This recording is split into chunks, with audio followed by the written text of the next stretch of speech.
First of all, thank you for the opportunity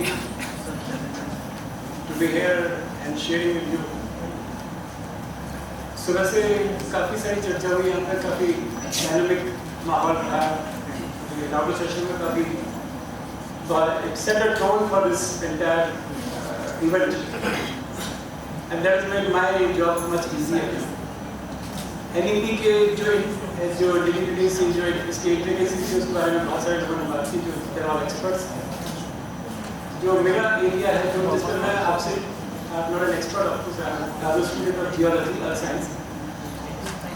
So जो मेरा जो एरिया है, जो मेरे दिल के करीब है, उस पर मैं आप लोगों के साथ शेयर करना चाहता हूँ। और मुझे बड़ा अच्छा लग रहा है, यहाँ पे स्टूडेंट्स भी हैं और यंगर कोलीग्स भी हैं, और आप सब लोगों से मिलकर मुझे जो मेरा व्यक्तिगत स्वार्थ भी होता है कि मुझे मैं अपने आप को यंग फील करता हूँ।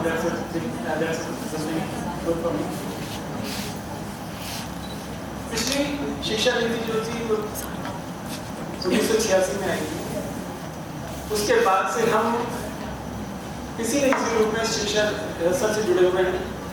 पहले छात्र के रूप में, फिर पेरेंट्स के रूप में, उन बच्चों के जो कि जिनकी फॉर्मल शिक्षा शुरू होती है, उससे पहले इनफॉर्मल स्कूल्स होते हैं, फॉर्मल शिक्षा होती है, फिर प्राइमरी, मिडिल, हायर एजुकेशन, उसके बाद में यूनिवर्सिटी एजुकेशन। और जब भी बात होती है, जब भी कोई बात, जब भी किसी की चर्चा होती है, तो एक चीज़ जरूर आती है कि इसमें कोई गड़बड़ है। चाहे एक्सपर्ट से बात कीजिए, शिक्षा में जो है जिसको जो पॉलिटिकल लेवल पे हैं, जो डिसाइडर्स दे वांट दैट शिक्षा से पद्धति में गड़बड़ है। पेरेंट्स से बात करें, जो लोग शिक्षा में जुड़े हुए हैं, टीचर्स से बात करें, स्कूल से बात करें, किससे भी बात करें, उनको लगता है कि ये इस व्यवस्था की जिस पर्पस के लिए ये था वो सब नहीं हो रहा है, इसमें चीज आना चाहिए।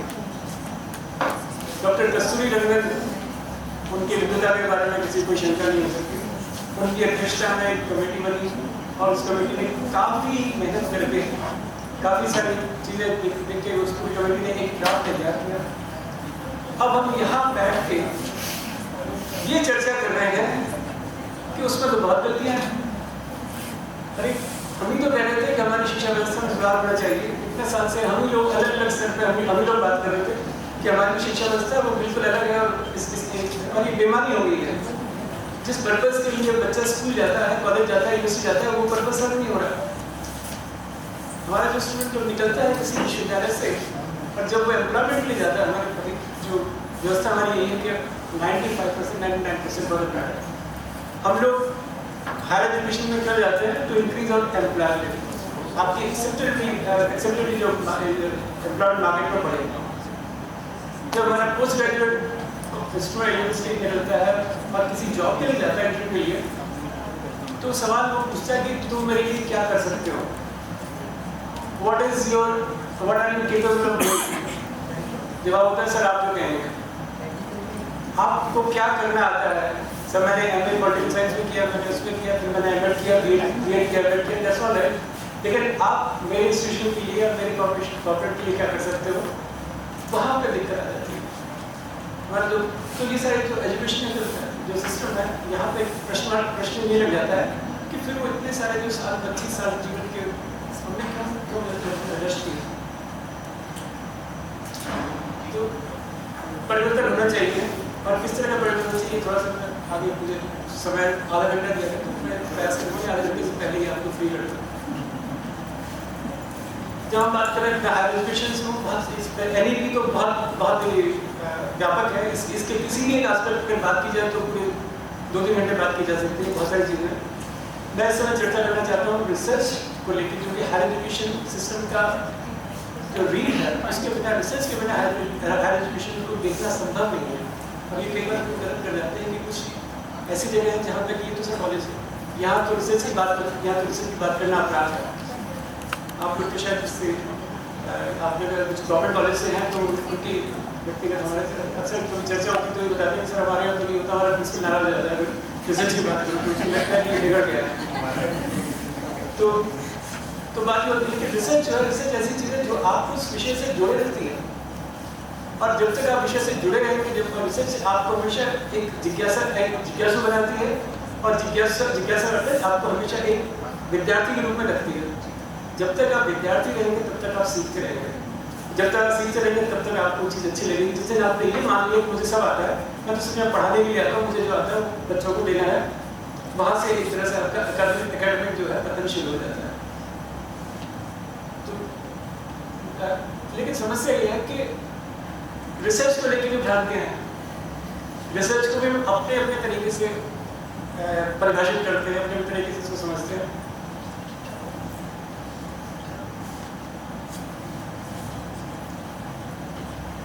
So before going to that, I'll talk about something about भाषा के बारे में चर्चा हो रही थी।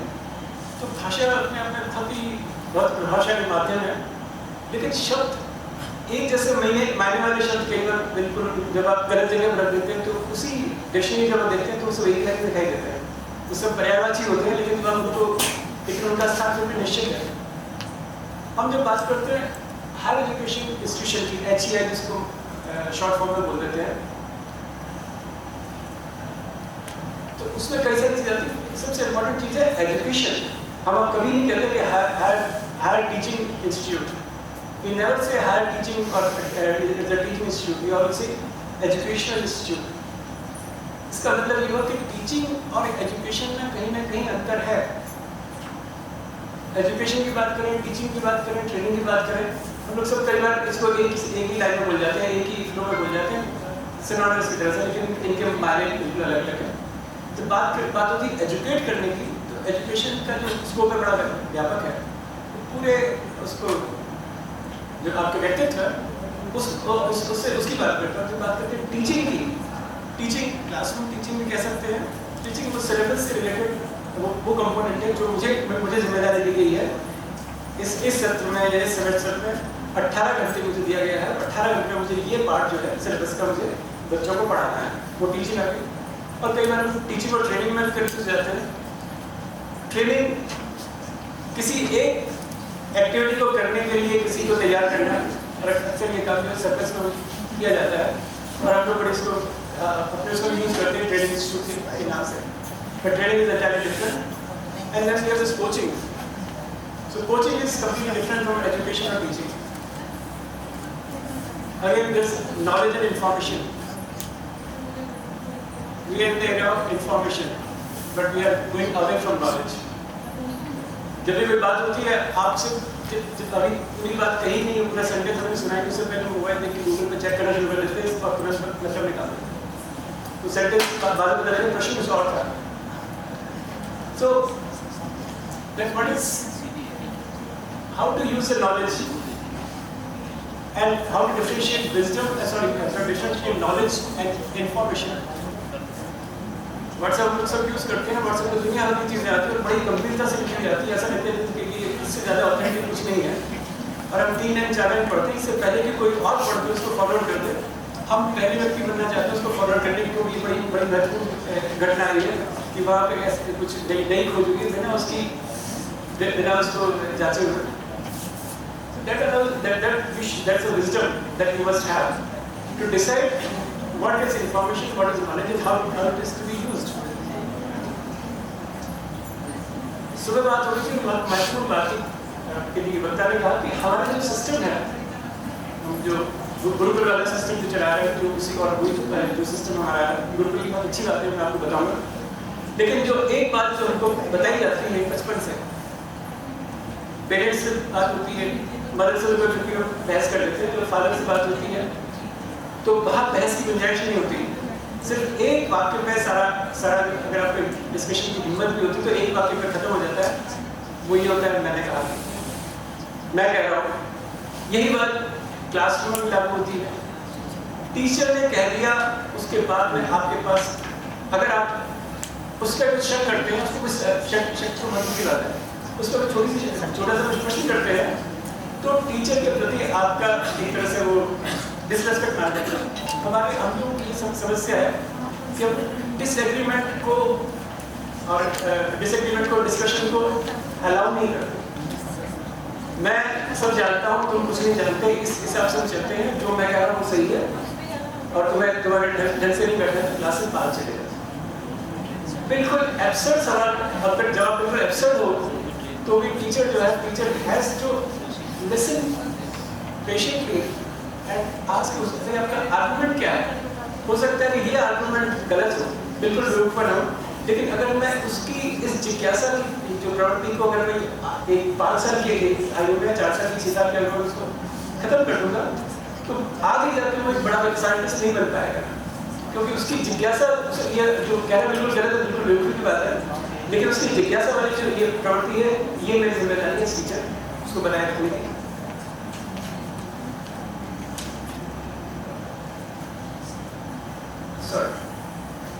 तो जब हम बात करें कि हायर एजुकेशन इंस्टीट्यूशन कॉन्सेप्ट क्या है, concept is basically to create knowledge, to enlighten and evolve to the level of creating knowledge and disseminating it. हम ऐसे व्यक्ति की, ऐसे शिक्षार्थी की बात कर रहे हैं, उस विद्यार्थी की बात कर रहे हैं जो यूनिवर्सिटी से बाहर निकलता है तो अब एक परिपक्व, मानसिक रूप से परिपक्व, और उस विषय के बाद, उस विषय का जानकार, जो जिसको हमने जो पढ़ के आया है, और उस विषय को क्रिटिकली एनालाइज कर पाए, इस तरह का हो। लेकिन होता क्या है, हमारा जो शुरुआती गलत होती है, हायर एजुकेशन इंस्टीट्यूशन में एनरोलमेंट किस लिए होता है? नौकरी के लिए, या काफी कुछ शादी के लिए होता है, जहाँ पे ऐसी फैमिलीज है जहाँ पे कि वो नौकरी इतनी इम्पोर्टेंट नहीं है, वहाँ पे ये लड़का ज़्यादा पढ़ा होगा तो उसके लिए अच्छा कराएगा। सो डिग्री एक ये माना जाता है, जितनी ज़्यादा डिग्री है उतने आपके जॉब प्रॉस्पेक्ट्स बढ़ेंगे। But unfortunately degrees are just they are not related to the job. आपके पास डिग्री कुछ भी एमएससी एग्रीकल्चर और आपके यहाँ पे किसी क्लरिकल जॉब के लिए इंटरव्यू देने के लिए या सब इंस्पेक्टर इंटरव्यू के लिए गए, तो उससे कोई फर्क नहीं पड़ता। ये तो सिर्फ जो डिग्रीज आती है ये शॉर्ट लिस्टिंग के काम में आती है। आपने कर दिया कि हमारी जो रिक्वायरमेंट है वो ग्रेजुएट में 55% होना चाहिए, इसका मतलब 55% से नीचे वाले जो है उसके लिए लायक नहीं है। हालांकि 55 से ऊपर वाले लायक क्यों है इसका कोई तर्क नहीं है, लेकिन वो मेरी सुविधा के लिए मेरे पास 5 ही पोस्ट है और 2000 लोग अप्लाई कर रहे हैं, तो मेरे को 5 चाहिए, 5 की लोग मिल जाएंगे मुझे। So it's not a process of selection, it's a process of elimination. How I can eliminate people so that I have only few people to deal with. So ये सब क्यों हो रहा है? इसलिए हो रहा है क्योंकि हमारे यहाँ समस्या जो है स्कूल एजुकेशन को लेकर है। बहुत सारा एम्फेसिस, बहुत सारा फोकस हायर एजुकेशन का है, लेकिन स्कूल एजुकेशन जो है वो नेग्लेक्ट हो गई। मुझे बहुत सारे देशों में जाने का अवसर मिला और वो उनके सिस्टम, उनके एजुकेशन सिस्टम को बहुत नज़दीक से देखने का अवसर भी मिला। और एक चीज़ आपसे शेयर करना चाहता हूँ कि जो हमारे जो ट्रेडिशन या संस्कृति की जो अच्छी बातें थी वो उन्होंने ले ली थी और हमने वो छोड़ दी।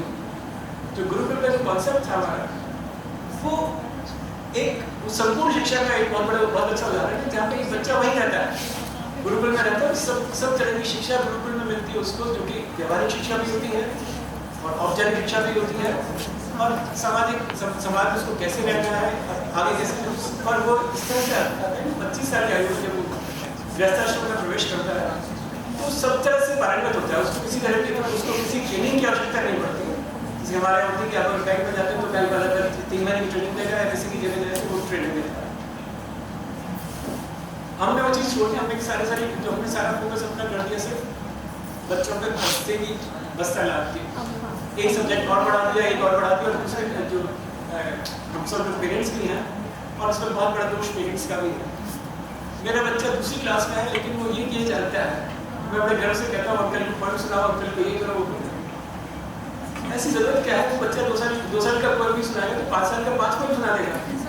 2 साल का बच्चा अगर साल में 3 पोएम याद कर लेगा तो 5 साल का बच्चा 10 पोएम याद कर लेगा। आपको ज़्यादा परेशान होकर क्या शिफ्ट करनी?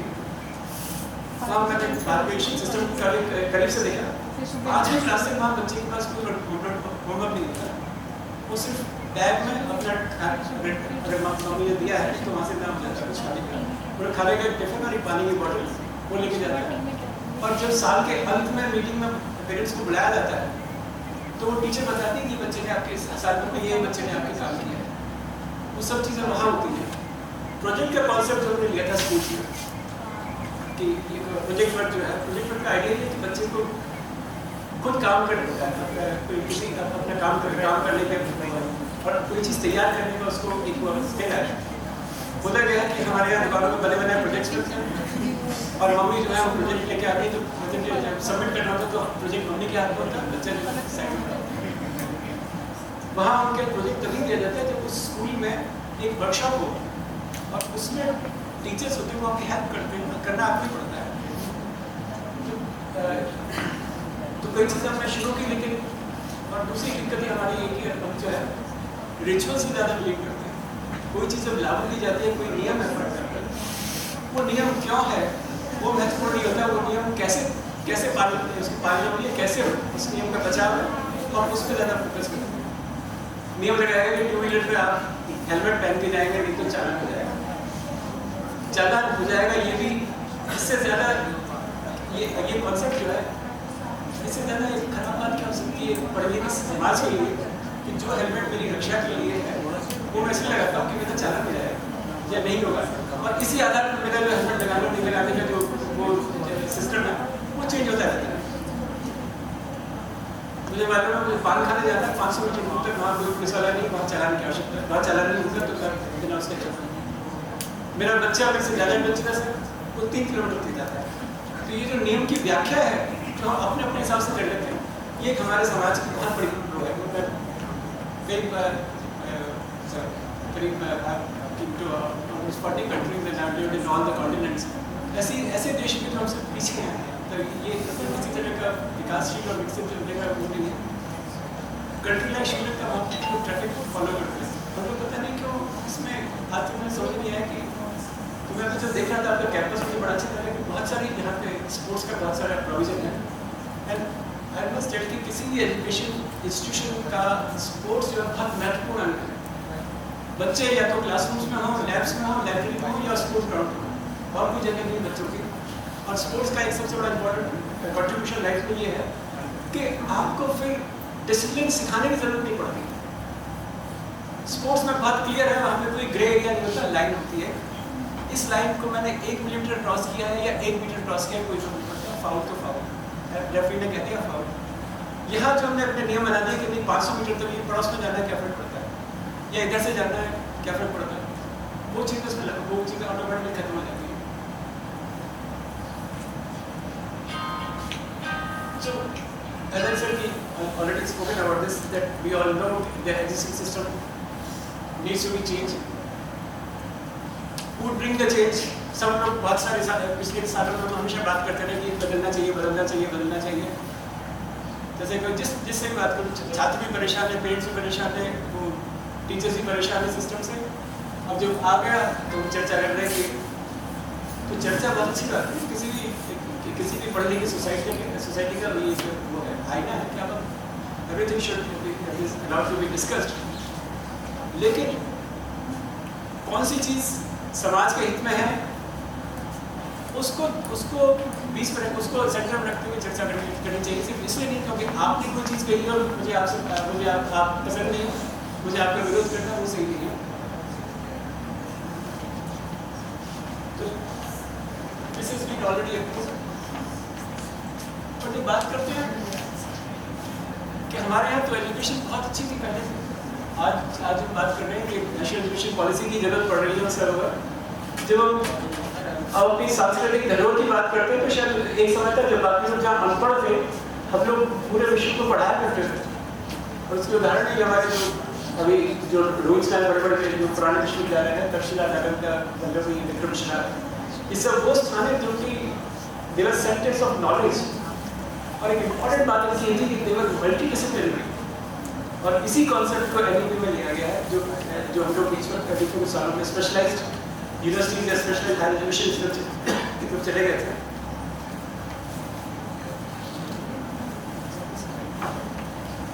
और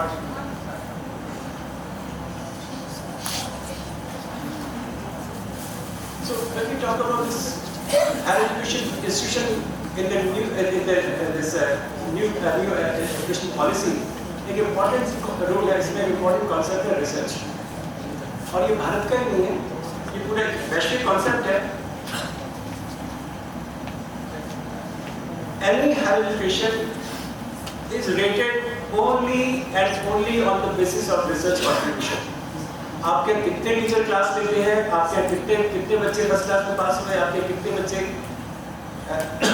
एग्जाम में फेल हुए, कितने बच्चे एनरोल हुए, ये सब चीज़ें मायने नहीं रखती। आपके इंस्टीट्यूशन का कंट्रीब्यूशन क्या है रिसर्च, वो महत्वपूर्ण है। उसी के आधार पर आपके इंस्टीट्यूशन की ग्रेडिंग होती है और आपके फैकल्टी की और स्टूडेंट्स की ग्रेडिंग भी उसके आधार पर होती है। और यहाँ पे जो ये जो एम्प्लॉयमेंट है वो कॉन्ट्रैक्चुअल होता है, 5 साल का होता है। 5 साल में आपने जो काम आपको करना चाहिए आप उस तरह से कर रहे हैं, अच्छा कर रहे हैं तो आप आगे रहिए, नहीं तो आप फेल हो जाना पड़ेगा।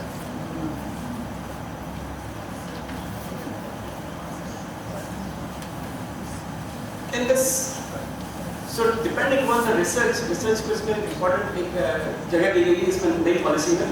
और परसों हमारे प्रधानमंत्री जी ने भी इस बात पर किया इसको और अनुसंधान को भी जोड़ा। अनुसंधान के बिना कोई भी हायर एजुकेशन इंस्टीट्यूशन इनकम्प्लीट है।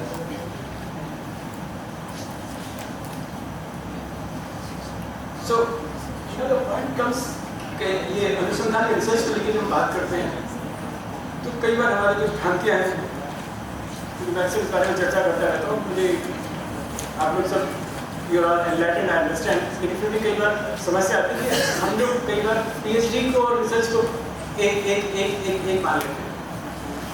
काफ़ी कुछ समानता है लेकिन रिसर्च और पीएचडी दोनों अलग अलग चीज़ें हैं। Research is an integral component of higher education और रिसर्च का जो वैल्यूएशन है वो बड़ा आसान है। मैं अगर ये कहता हूँ कि मैं दिन में 4 घंटे रिसर्च करता हूँ या हफ्ते में 15 घंटे 20 घंटे रिसर्च करता हूँ, आप 12 घंटे करते हैं, आप 10 घंटे करते हैं तो मैं बड़ा रिसर्चर हूँ, आपसे कम है, आपसे कम है, ऐसा नहीं हो सकता। आपकी रिसर्च का जो इवैल्यूएशन है वो क्वान्टिफाइबल है। आप ऑब्जेक्टिवली इवैल्यूएट कर सकते हैं कि कौन कितना रिसर्च कर रहा है, क्योंकि research has to be documented. और रिसर्च तभी सार्थक है जब रिसर्च आपकी रिसर्च जो है लोगों तक पहुँचेगी। Research has to be disseminated unless there is no meaning, and that is through publications. And this is also, as I said, कि performance rating है किसी इंस्टीट्यूशन की वो रिसर्च के आधार पर ही होती है।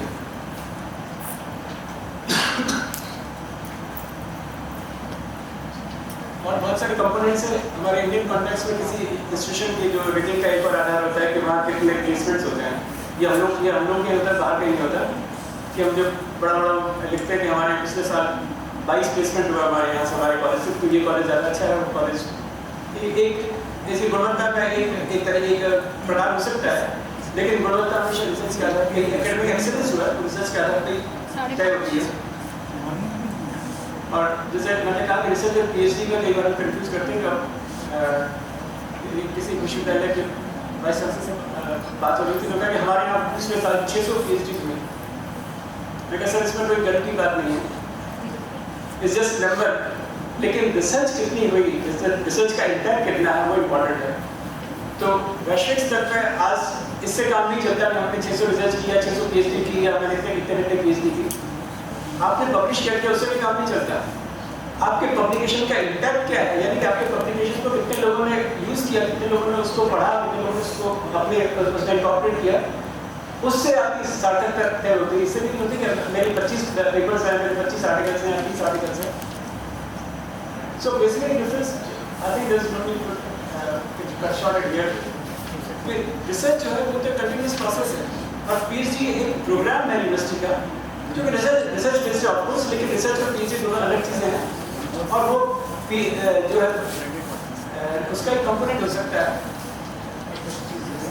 So I think the other important thing that I want to focus on is the research and girls in research, the problems that the girls have in research. बात तो बहुत कुछ करनी थी लेकिन मैं इसको छोड़ देता हूँ।